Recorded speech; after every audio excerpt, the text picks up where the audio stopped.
AoE, or Area of Effect for those of us who aren't terminally online, is quite the double-edged sword. It forces the developers to dictate how valuable the ability to do damage to multiple enemies at once is in reference to raw damage output. It's really easy to fuck up, and doing so clears a direct pipeline to either really broken characters or completely unusable ones. Arknights, in an impressive display of versatility, managed to tickle both ends of the spectrum. I'll go into a bit more detail just after I finish off this enemy.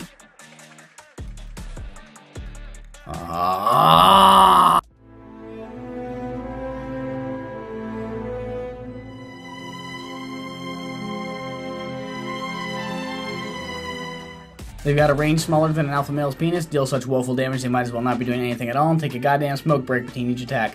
The only positive trade-off that is somehow meant to counterbalance all this bullshit is their AoE arch damage, which is not the law of equivalent exchange. The problem with splash casters is that splash damage is grossly overvalued, to the point that it gets neutered in basically every way it possibly could be. But why? Why would the devs do this? Why would they invalidate nigh every potential use of this tragic branch, oh right? You see, on release, Hypergriff did a little oopsie and made an AoE arch damage dealer that might as well be a nuclear weapons dealer because she vaporizes literally everything that steps foot into her airstrip of a range with minimal effort. In order to understand where we went wrong with splash casters, we must first analyze this deranged little arsonist.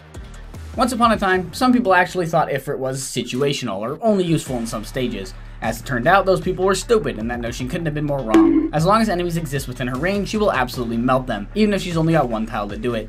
The reason Ifrit's such a goddamn force of nature even by today's standards isn't her stats or even her skills, but this ridiculous fucking talent. Holy shit! Ifrit takes enemy resistance and pisses all over it, and comboed with her S3, she can reliably saute just about anything that offends her, which, as it turns out, is most things. Hypergriff evidently noticed how absolutely bogus Ifrit was, and somehow came to the conclusion that it was exclusively because she dealt AoE damage and had nothing to do with the res debuff. Definitely wasn't that. The result of this misconception was that splashcasters started getting neutered to high hell. Terrible damage, terrible attack intervals, terrible DP cost, terrible SP cost, terrible range, the whole shebang. I'm genuinely not even sure what splashcasters were designed to do anymore. Arch damage is overkill for most crowd control, and splash damage is fucking worthless for tankier enemies. They slot comfortably into a supremely pointless middle ground. I avoid splashcasters like the goddamn plague. They might not be quite the worst operators in the game, but they are consistently the most frustrating to use and also my least favorite. In fact, I'd love to sit here and slander them a bit longer, but oh, would you look at the time. There's 11 and a half of these fuckers to get through, and I ain't got all day.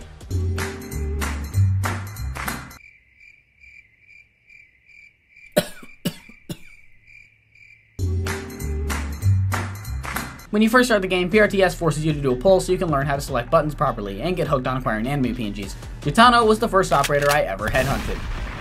This is the part where I would say she holds a special place in my heart for that reason, but she doesn't. In fact, I'd kind of forgotten she existed before I started writing the script. That's partly the fault of my absolute sieve of a memory, but it's also because she's blander than cornflakes. Not even the frosted ones.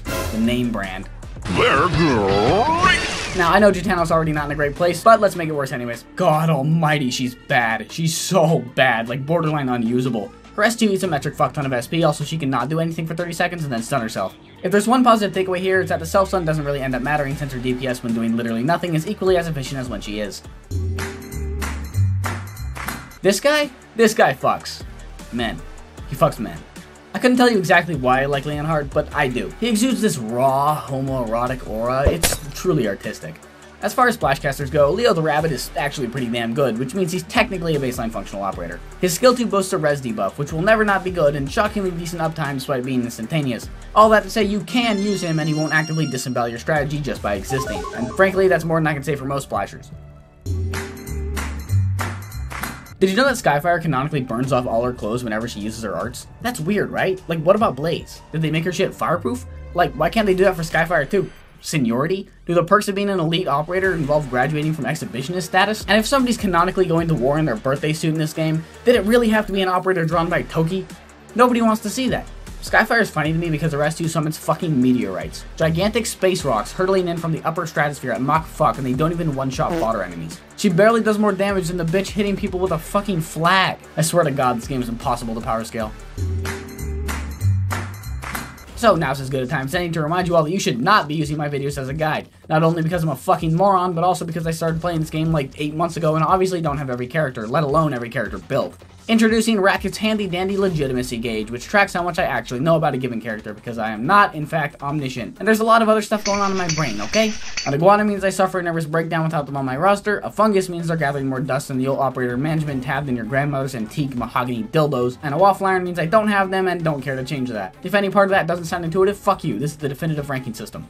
Feel free to check the description if you ever forget what Hatsune Miku means. The important takeaway here is that I have absolutely no idea what the fuck I'm talking about and should not be taken seriously in any remote fashion. Do we all understand? Okay, good. Where were we? Right, Santala. I have not used this bitch once, but she's an AoE caster. Can you really blame me? The only really important takeaway with Santala is that she has a funny hat. Funny hats in this game are pretty goddamn hit or miss, but I'm happy to say that Santala's is a certified banger. It makes her look like a bowling pin, or a wine bottle, or a tube of toothpaste. And I think some people say she isn't versatile.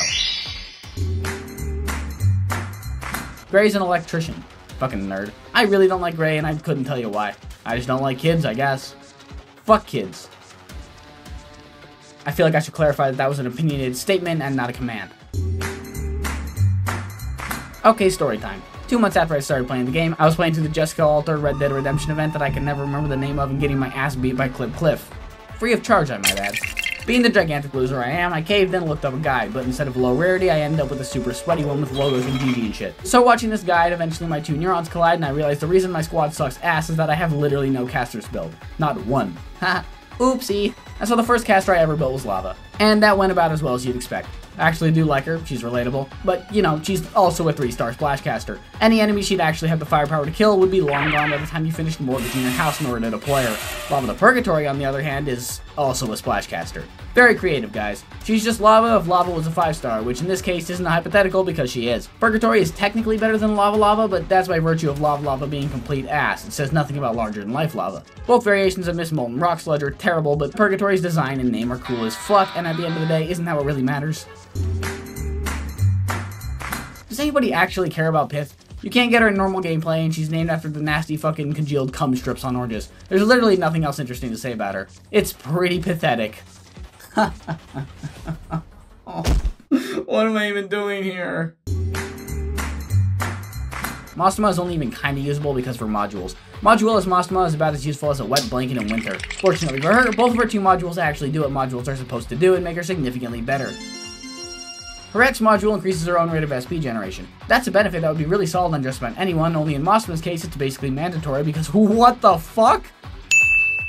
Check this, her S2 lasts 6 seconds and does basically nothing other than look like Doctor Strange's onion rings. Would it shock you to learn that it requires 50 SP? 50 SP. For her to just fucking stand there aura farming for 6 seconds. Awesome.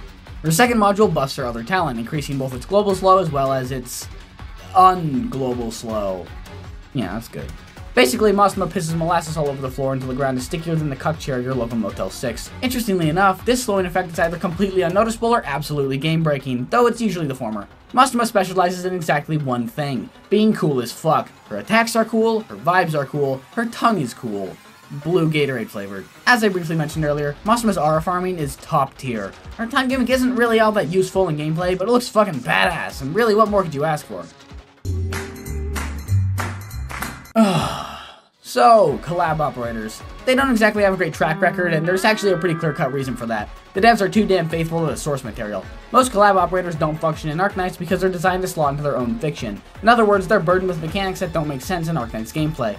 This is most apparent in the Rainbow Six Siege collab, but I'm going to go ahead and focus on the Dungeon Meshi collaboration here for what should be obvious reasons. The Dungeon Meshi operators don't work because they function on a mana system.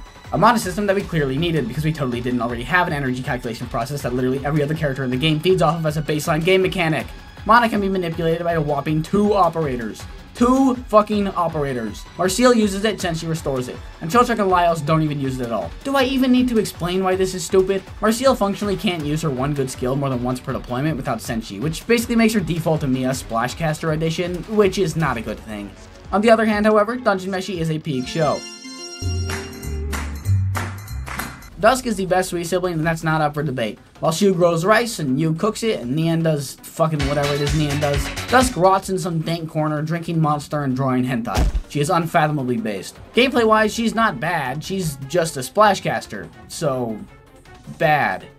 But by Splashcaster standards, she's alright, I guess. Her S2 is shockingly decent actually, and if you want to use her, this is her best skill. Because her S3 repeatedly shoots itself in the foot by spawning silly little guys that conveniently defeat the entire purpose of having an expanded attack range in the first place. Since a dude spawns wherever Dusk attacks, they always end up blocking enemies outside of her range, since most attacks occur on the edges, as opposed to smack dab down the middle. On top of that, it's got a Mastema tier SP cost without her built-in turbo generation. Mastema also has her time fuckery bullshit, whereas Dusk doesn't really have any kind of niche, so there's no real good reason to use her. There are plenty of bad reasons though, and I choose to prioritize those instead. Dusk is easily my favorite Splashcaster, and I'm still not over the fact that the only sweet sibling I genuinely love is the only sweet sibling that genuinely sucks. So what have we learned? Dusk is a loser, Chitano exists, Gray shouldn't, and Splashcasters are overall pretty miserable. But you know what? That's okay. Sometimes you don't need another broken character on your roster. Sometimes you just need a lightning rod to stand proudly on their high ground tile and not do anything productive. And nobody does that better than Phalanx casters. Wait, fuck, what were we talking about again? Oh, right. I never use Splashcasters, and I never will. I personally hate this archetype with a burning, fiery passion, but realistically, there's worse. It's not that they don't have uses, it's just that there's always better options. Splash damage just isn't worth as much as you'd think. It's useful, sure, but it's just not worth the DP costs, and the damage reduction, and the SP generation, and holy fucking shit, could you attack any slower?